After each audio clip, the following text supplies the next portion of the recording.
Bien, en este video les traigo lo que es la replicación en eucariotas. Recuerden que los eucariotas tienen más de 3000 ORI, que son los orígenes de replicación disponibles para que la célula haga esos bucles.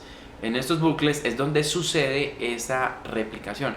Recuerden que las células sí o sí se tienen que dividir. No son todas las células, pero esta fase de división en eucariotas es la fase S del ciclo celular. Entonces acá les vamos a explicar paso a paso cómo sucede esa división celular o esa replicación. Lo primero que sucede es que hay unas proteínas que se llaman las girasas. Esas girasas lo que hacen es desdoblar ese superenrollamiento del ADN gracias a que primero aparecen estas helicasas.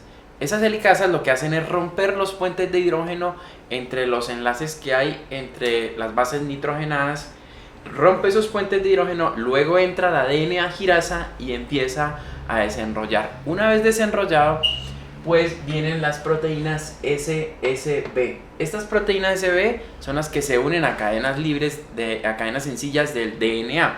Ellas lo que hacen es mantener esa horquilla de replicación abierta, o sea que esta hebra líder con la hebra retrasada no se vayan a pegar de nuevo. Esa es la función de esas proteínas SSB. Todo el tiempo se va a desenrollar el ADN gracias a estas enzimas.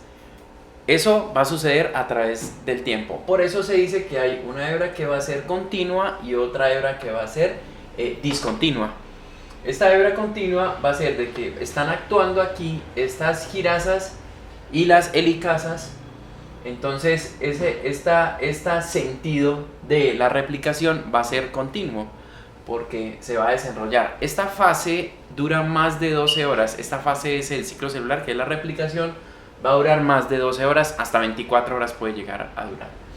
Entonces, luego se necesitan unos iniciadores de la reacción, que son estos pequeños fragmentos de RNA que los coloca la RNA primasa. Esta RNA primasa viene y coloca estos pequeños secuencias que son complementarias y luego llega la DNA polimerasa tipo 3. Esta DNA polimerasa tipo 3 lo que hace es incorporar desoxinucleótidos. Gracias a que esta DNA polimerasa necesita un extremo OH libre y necesita unos desoxinucleótidos trifosfatados para poder anclarlos a ese extremo OH libre, y ese extremo OH libre se lo va a dar ese primer o ese cebador que va a llegar de primero, que lo va a colocar la RNA primasa. Luego que se va abriendo la horquilla de replicación, esta va a ser la hebra líder, ¿cierto? Y esta va a ser la hebra retrasada. ¿Qué pasa? Que en esta dirección va a ser continua, pero aquí va a ser discontinua porque se necesita otro primer u otro cebador. ¿Por qué? Porque no hay quien inicie la reacción acá. Recuerden, sin extremo OH libre, la DNA polimerasa no va a poder anclar esos desoxinucleótidos trifosfatados. Entonces, como necesita la DNA primasa va a llegar acá y va a pegar este primer o este cebador para que llegue la DNA polimerasa y empiece a sintetizar. Por eso va a ser una hebra discontinua. Entonces, una vez ella polimerice, se van a formar aquí unos espacios que no se van a poder unir acá. Estos espacios en los que no se unen va a llegar la DNA polimerasa tipo 1, que es una exonucleasa, la cual retira este primer, cambia esas bases nitrogenadas que son de RNA por unas bases nitrogenadas que son de DNA. Eso lo hace, y para unir estos extremos acá, luego va a llegar la la ligasa. Esa ligasa va a hacer que va a cortar y luego va a unir estas pequeñas bases nitrogenadas para que sea una hebra totalmente conservada. Recuerden que esta replicación es semiconservativa, o sea, mantiene información acá de una célula hija, ¿cierto? O de un molde de una célula hija. Entonces, es una replicación semi-conservativa.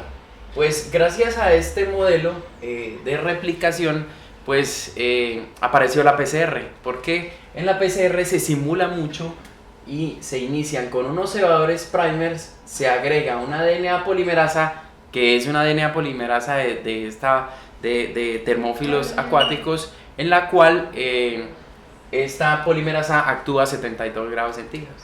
Entonces ella empieza a incorporar desoxinucleótidos que son trifosfatados, que eso se agregan en la reacción, solo que esa replicación, que es la reacción en cadena de la polimerasa, se hace por ciclos y se hace mucho más rápido. Una PCR puede durar sacando copias alrededor de hora y media más o menos si se hace en PCR punto final. Si se hace en tiempo real puede durar mucho menos, al menos 50 minutos puede durar esa sacada de copias, entre comillas, como se dice. Entonces esta replicación pues es la base para que las células tengan células hijas, y eso sucede todo el tiempo en eucariotas. En otro video tendré que explicarles la replicación en procariotas.